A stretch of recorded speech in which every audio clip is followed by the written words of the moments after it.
Jai Shri Krishna. This video is for Gita Olympiad 2025. माझे नाव विनय कुलकर्णी. भगवद्गीता पठन अध्याय 15. ओम श्री परमात्मने नमः. श्रीमद्भगवद्गीता अथ पंचदशोऽध्यायः. ऊर्ध्वमूलमधः श्रीभगवानुवाच. ऊर्ध्वमूलमधः शाखम् अश्वत्थं प्राहुरव्ययम्.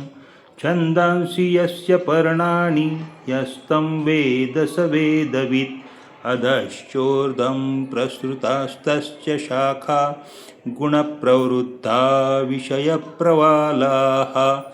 अधश्च मूलान्यनुसन्ततानि कर्मानुबन्धीनि मनुष्यलोके. न रूपमस्येह तथोपलभ्यते नान्तो न चादिर्न च सम्प्रतिष्ठा. अश्वत्थमेनं सुविरूढमूलम् असङ्गशस्त्रेण दृढेन छित्त्वा. ततः पदं तत्परिमार्गितव्यै यस्मिन् गता न निवर्तन्ति भूयः. तमेव चाद्यं पुरुषं प्रपद्ये यतः प्रवृत्तिः प्रसृता पुराणी. निर्माणमोहाजितसङ्गदोषा अध्यात्मनित्या विनिरुक्तकामाः. द्वन्द्वैरविमुक्ताः सुखदुःखसंज्ञैर्गच्छन्त्यमूढाः पदमव्ययं तत्. न तद्भासयते सूर्यो न शशाङ्को न पावकः. यद्गत्वा न निवर्तन्ते तद्धाम परमं मम. ममैवांशो जीवलोके जीवभूतः सनातनः. मनःषष्ठानीन्द्रियाणि प्रकृतिस्थानि कर्षति. शरीरं यद्वाप्नोति यच्चाप्युत्क्रामतीश्वरः.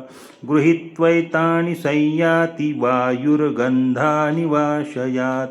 श्रोत्रं चक्षुस्पर्शनं च रसनं घ्राणमेव च. अधिष्ठाय मनश्चायं विषयानुपसेवते. उत्क्रामन्तं स्थितं वापि भुञ्जानं वा गुणान्वितं. विमूढानानुपश्यन्ति पश्यन्ति ज्ञानचक्षुषः. यतन्तो योगिनश्चैनं पश्यन्त्यात्मन्यवस्थितं. यतन्तोऽप्यकृतात्मानो नैनं पश्यन्त्यचेतसः. यदादित्यगतं तेजो जगद्भासयतेऽखिलं. यच्चन्द्रमसि यच्चाग्नौ तत्तेजो विद्धि मामकम्. गामाविश्य च भूतानि धारयाम्यहमोजसा. पुष्णामि चौषधिः सर्वाः सोमो भूत्वा रसात्मकः. अहं वैश्वानरो भूत्वा प्राणिनां देहमाश्रितः. प्राणापानसमायुक्तः पचाम्यन्नं चतुर्विधम्. सर्वस्य चाहं हृदि सन्निविष्टो मत्तस्मृतिर्ज्ञानमपोहनं च. वेदैश्च सर्वैरहमेव वेद्यो वेदान्तकृद्वेदविदेव चाहं. द्वाविमौ पुरुषौ लोके क्षरश्चाक्षर एव च. क्षरः सर्वाणि भूतानि कूटस्थोऽक्षर उच्यते. उत्तमः पुरुषस्त्वन्यः परमात्मेत्युदाहृतः. यो लोकत्रयमाविश्य बिभर्त्यव्यय ईश्वरः. यस्मात्क्षरमतीतोऽहम् अक्षरादपि चोत्तमः. अतोऽस्मि लोके वेदे च प्रथितः पुरुषोत्तमः. यो मामेवमसम्मूढो जानाति पुरुषोत्तमं. स सर्वविद् भजति मां सर्वभावेन भारत. इति गुह्यतमं शास्त्रम् इदमुक्तं मया नघ. एतद्बुद्ध्वा बुद्धिमान् स्यात् कृतकृत्यश्च भारत.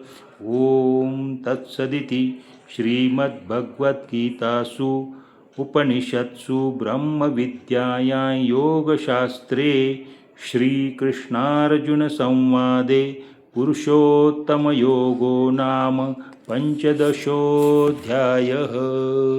ॐ श्रीकृष्णार्पणमस्तु। जय श्रीकृष्ण।